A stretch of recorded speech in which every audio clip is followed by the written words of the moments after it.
I never thought I'd be left out in the cold by my own daughter. I never imagined the man she married would strip me of my dignity and that she would let him.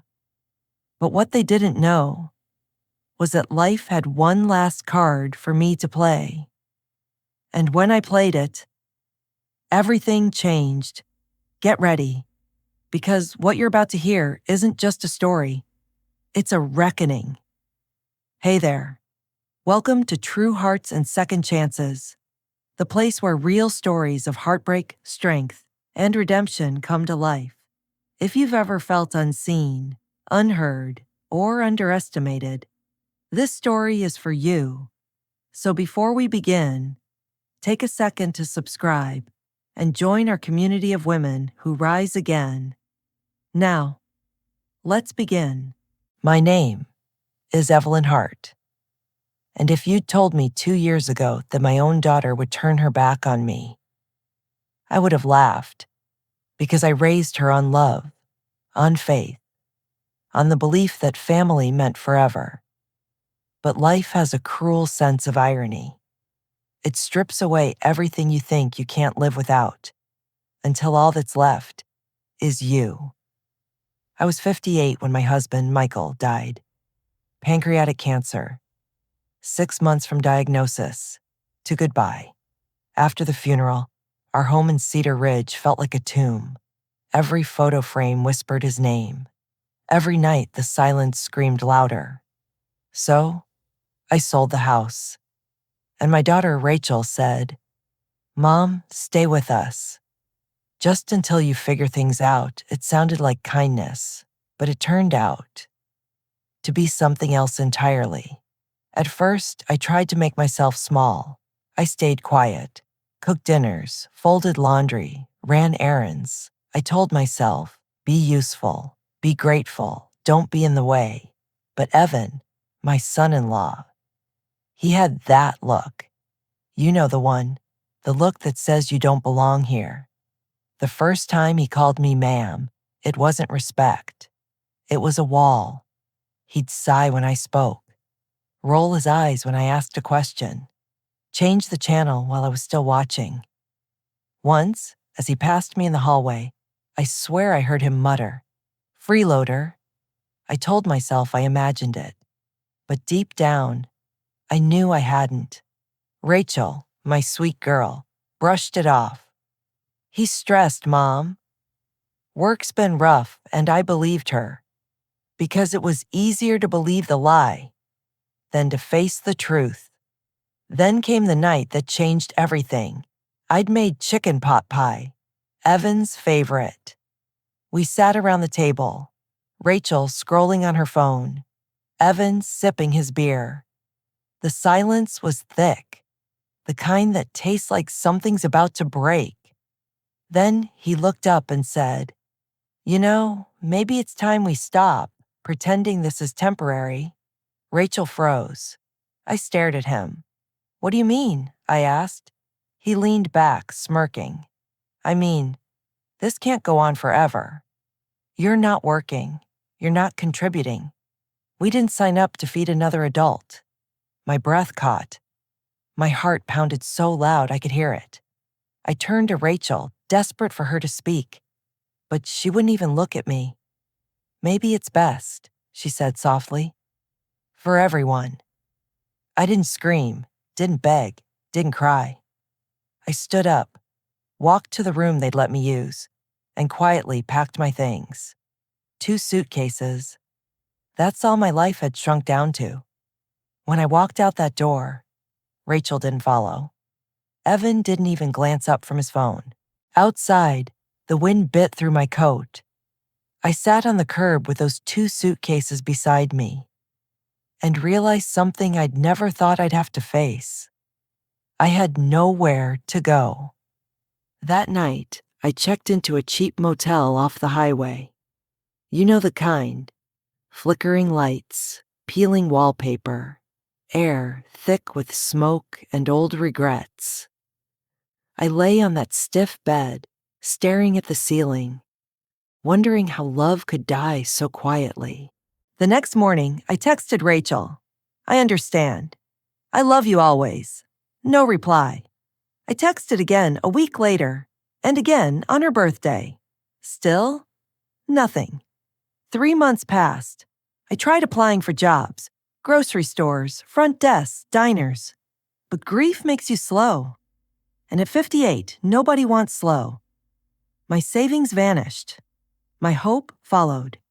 Each night, I told myself, tomorrow, she'll call. But the phone stayed silent. Then one evening, I opened a dusty box I'd kept from the house. Inside were old photos, a few letters, and one thing I didn't remember packing, a small, leather-bound journal. My mother's. I almost put it back, but something deep, told me to open it. The first few pages were nothing special. Groceries, weather, church notes. Then, halfway through, my breath caught a sentence. Written in her familiar looping script, he came again today. He says he wishes things were different, that he could call me his wife. But he has a family, a name to protect. Evelyn must never know I froze. Read it again, and again. Evelyn must never know. The air left my lungs. My hands trembled, because in that moment, I realized I didn't even know who I really was. And that secret, that buried truth, was about to change everything. I sat there on that motel bed, the old diary trembling in my hands. My mother's words echoed in my head. He has a family, a name to protect. Evelyn must never know. The ink had faded, but the pain hadn't. I turned the pages slowly. Each one was like opening a door I never knew existed. There were initials. HJS. She wrote of meetings in quiet places, of envelopes slipped into her hands, of promises whispered and broken. And then, one line stopped me cold. He said he'd made arrangements, that if anything ever happened to him, his lawyer, Mr. Goldstein, would know what to do. I stared at that name, Mr. Goldstein. It tugged at something deep in my memory. I'd seen it before, somewhere in my father's old paperwork. Or maybe he wasn't my father at all. That night, I couldn't sleep. The motel buzzed with neon and doubt. By morning, I was sitting in the public library, hunched over an old computer that hummed louder than my heart. I typed it in. Leonard Goldstein, retired estate lawyer, Dallas, Texas. I just sat there, staring at the screen, my hands hovering over the keyboard, and I whispered, "What do I have left to lose?" So I wrote him a letter, a real one, paper, ink, shaking hands. I told him who I was, who my mother had been, and I begged him, please, call me if he knew anything. 2 weeks later, my phone rang. Unknown number. I almost didn't answer. "Mrs. Hart?" a gentle voice said. "This is Leonard Goldstein. I knew your mother, and yes, I think you better come to Dallas." My knees went weak. The next morning, I packed what little I had. 2 dresses, a photo of Michael, and that diary. I took a Greyhound bus to Dallas. 7 hours of silence, of strangers snoring, and dreams unraveling beside me. When I arrived, his office looked like time had forgotten it. Dusty books, blinds half open, a typewriter sleeping in the corner. He stood to greet me, an old man with eyes that knew too much. He held out a sealed envelope. "Your mother told me one day you might come," he said. "She hoped you'd forgive her. And him." My breath caught. The envelope was yellowed and fragile, my name written across the front. Evelyn Louise. Not Hart. Inside. A letter, written in a man's bold, deliberate hand. To my daughter, Evelyn Louise. The room disappeared. It was just me and the sound of paper. There are no words to make this right. I failed your mother. I failed you, but I want you to know the truth. You are my blood, though the world never knew it. I have left something for you, a trust, not for wealth, but acknowledgement. You were never forgotten. It was signed. Harold James Sterling. Sterling.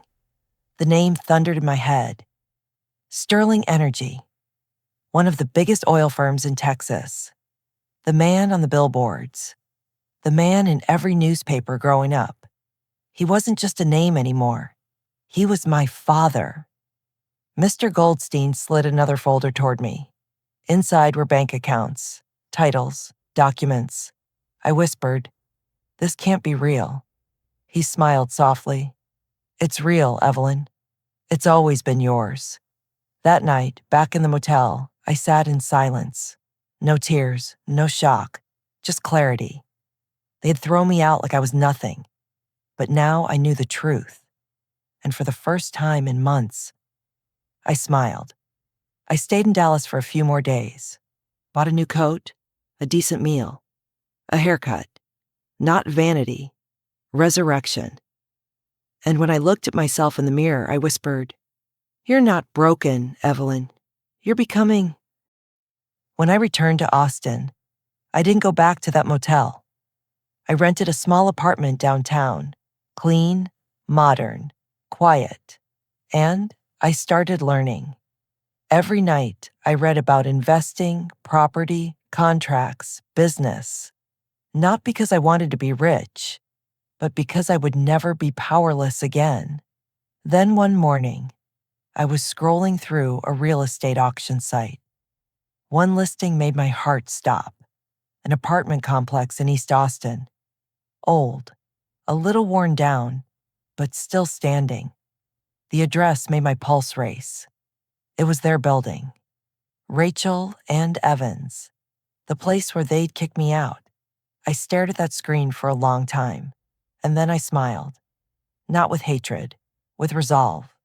I called Mr. Goldstein, set up an LLC, filed the papers, and 2 weeks later, the property was mine. That night, I sat by the window, holding the deed, and I whispered to the dark, "Let's see how Evan likes paying rent to the woman he called useless." But this wasn't revenge. It was balance. The universe finally leveling the scales. Owning that building changed everything, but not in the way you might think. I didn't laugh. I didn't celebrate. I didn't even cry. I just sat there, holding the deed, whispering, "You have no idea who you pushed away." Because the truth was, this wasn't about getting even. It was about getting back my dignity. I named my company ELH Holdings, Evelyn Louise Hart. Though no one knew what it meant, I kept my name off everything. No one would ever connect the woman they'd thrown out to the one signing their rent checks. I hired a property manager, calm, polite, discreet. And then I started fixing what they never had. New lights, fresh paint, repaired locks, a place that finally felt safe. Evan didn't notice. He was too busy sending angry emails about unfair rent hikes. And yes, his rent had tripled, not out of revenge, because I could. Rachel called 2 days later. I let it go to voicemail. Her voice cracked. "Mom, I don't know what's going on, but our rent just shot up. Evan's furious. Can you please call me back?" I didn't, because silence sometimes speaks louder than words. And it was time she heard it.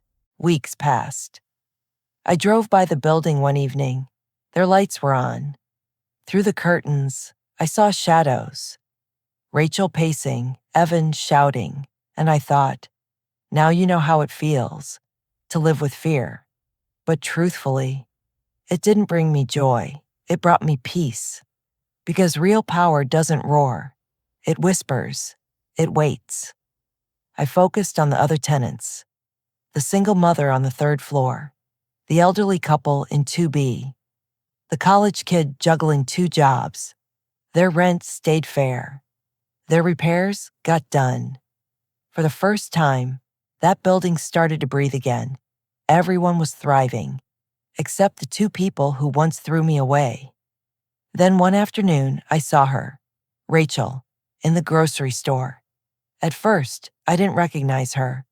Her hair was tied back messily. Her face pale, tired. Her cart half empty. I watched her pick up a box of mac and cheese, check the price, and slowly put it back. My heart broke, because I remembered the little girl who used to beg me for that same box. I wanted to run to her, to hold her, to tell her she was still loved. But I didn't. Because love without boundaries isn't love. It's surrender. Meanwhile, Evan was unraveling. He left nasty notes under the property office door. He called the management company every other day, demanded to know who owned the building, but all he ever saw was a name on paper. L Holdings. The more he searched, the more desperate he became, and the quieter I grew. A few months later, I started attending small business meetups downtown. Nobody there knew my story. They just saw a composed woman, calm, sharp, successful. They didn't see the motel nights or the tears I'd cried into a paper-thin pillow. They saw who I had become, and that was enough. Then one morning, as I was leaving a meeting, I saw them, Rachel and Evan, standing by their car in the parking lot. They didn't even notice me. My hair was shorter now, styled. I wore sunglasses and carried a briefcase. They looked right past me. And for the first time in my life, I didn't feel invisible. I felt untouchable. Weeks later, Rachel showed up at my door. When I opened it, she looked smaller somehow, eyes red, voice soft. "Mom," she whispered, "I don't know where else to go." She sat at my table, hands wrapped around a cup of tea. "Evan's angry all the time," she said. "He blames everything, the rent, his job, me." I thought if I stayed quiet, it would pass. But it's getting worse, I said nothing. I just listened. Her voice broke. "I'm sorry. For that night. For not standing up for you, I wanted to reach across the table. But I didn't. Because forgiveness isn't a word. It's a process." We sat there in silence, the kind that hurts and heals all at once. Before she left, she whispered, "I miss you." And for the first time in months, I let myself whisper back, "I miss you too." After that, something inside me shifted. Not vengeance, resolve. Because I realized I didn't want to destroy them. I wanted to rebuild myself. But Evan wasn't done. He started sending fake emails, pretending to be lawyers, trying to dig up my name. Then one day, a letter arrived at my door. No return address. Inside, a note written in heavy, angry strokes. "You think you're clever, but I'll find out who you are. And when I do, you'll regret it." I recognized the handwriting. Evan. I didn't panic. I didn't hide. I just smiled. Because he still didn't understand. When you build your life on cruelty, it always collapses beneath you. So I doubled the security, added cameras, strengthened the management structure, everything legal, everything clean. The tenants were safe, the building was thriving, and Evan was drowning in his own rage. It happened on a quiet Tuesday. A notice went out to every tenant, a mandatory meeting about renovations and management updates. I knew Evan would come. He couldn't resist confrontation. He needed someone to blame, someone to crush. He just didn't know that someone was me. That evening, I arrived early. Charcoal blazer, dark jeans, hair down, soft waves. I looked nothing like the woman he once called a burden. One by one, tenants filed in. The air buzzed with low chatter and curiosity.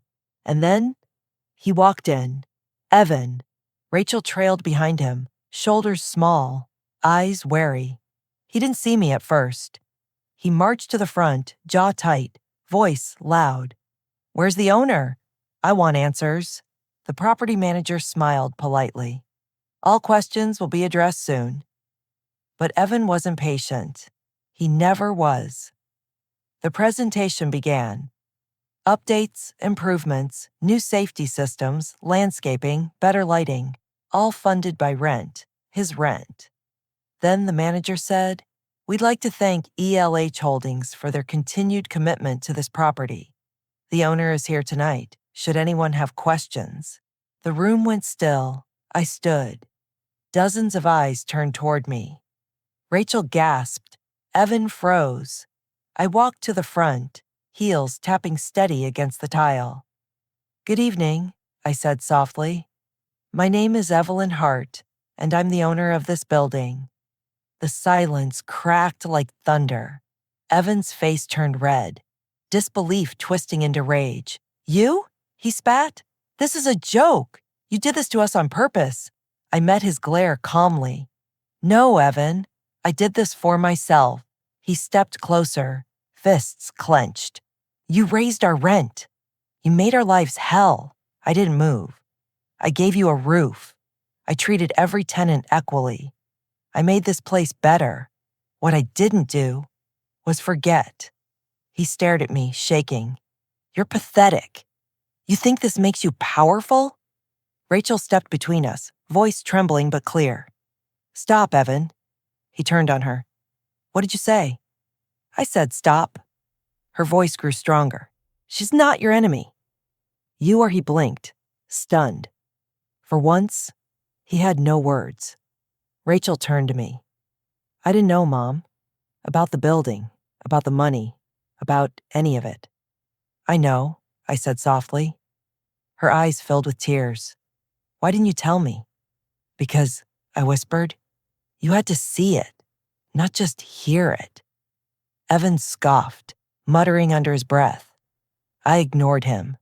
I turned back to the tenants and said, "Thank you for coming tonight. If anyone has questions, I'll be happy to answer them after." The meeting ended. People shook my hand.